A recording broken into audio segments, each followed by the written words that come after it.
Imagina por un momento que estás en el sur de los Estados Unidos en el siglo XIX. Es un día caluroso, el sol pega fuerte, y lo primero que ves al llegar a una plantación de algodón es un campo inmenso, interminable, lleno de plantas con bolitas blancas, como si fueran pequeñas nubes atrapadas en la tierra. A simple vista parece tranquilo, hasta que te das cuenta de la realidad que esconden estos campos, la vida de miles de esclavos que trabajaban desde el amanecer hasta el anochecer, con jornadas interminables, bajo la mirada atenta de sus amos. ¿Cómo era vivir en una plantación de algodón? Para los esclavos, la vida aquí era una pesadilla diaria. Desde que el sol salía, hombres, mujeres e incluso niños eran obligados a trabajar sin descanso, recogiendo el algodón a mano, moviéndose rápido entre las filas de plantas para evitar los látigos y las amenazas de los capataces. El trabajo no solo era agotador físicamente, sino también emocionalmente devastador. Imagina recoger cientos de kilos de algodón bajo un calor sofocante, sabiendo que cualquier error, cualquier retraso, podría costarte un castigo. Pero los campos no eran el único lugar donde los esclavos sufrían. En las plantaciones, las casas de esclavos eran pequeñas cabañas donde vivían amontonados. Estas cabañas no eran más que chozas de madera con apenas lo necesario para sobrevivir.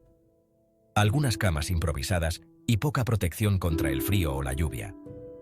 Comer, dormir y convivir con el constante miedo de ser separado de su familia eran parte de su realidad diaria. Para los esclavos, la familia era lo único que les quedaba, pero incluso eso estaba en peligro constante. Los amos podían vender a los hijos, esposas o hermanos de un día para otro, sin previo aviso. Los amos. ¿Cómo era ser dueño de una plantación?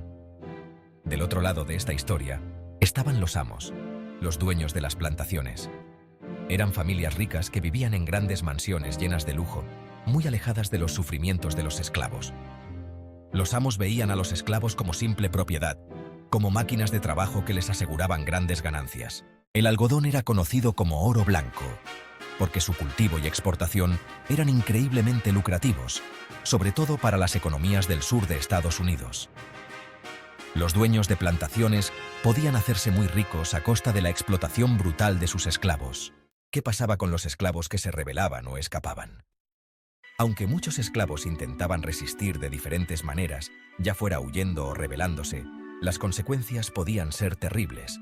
Si un esclavo era atrapado mientras intentaba escapar, las penas eran brutales.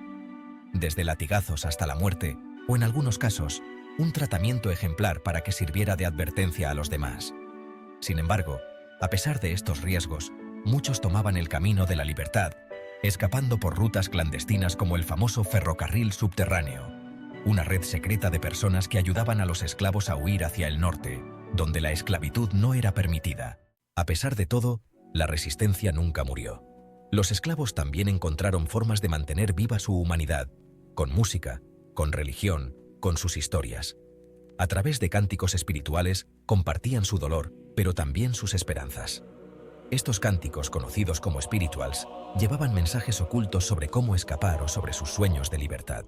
La vida en una plantación de algodón era una mezcla oscura de sufrimiento, riqueza y desigualdad. Mientras los amos disfrutaban de vidas de lujo, los esclavos vivían en condiciones infrahumanas. Sin embargo, la historia de los esclavos no es solo una de dolor, sino también de resistencia, de lucha por la libertad y de una valentía que ha dejado una huella imborrable en la historia. ¿Te imaginas estar en una época en la que la libertad no era más que un sueño? Hoy recordamos esas historias para que nunca se repitan. Si te ha parecido interesante este viaje en el tiempo, dale like y suscríbete para más historias como esta.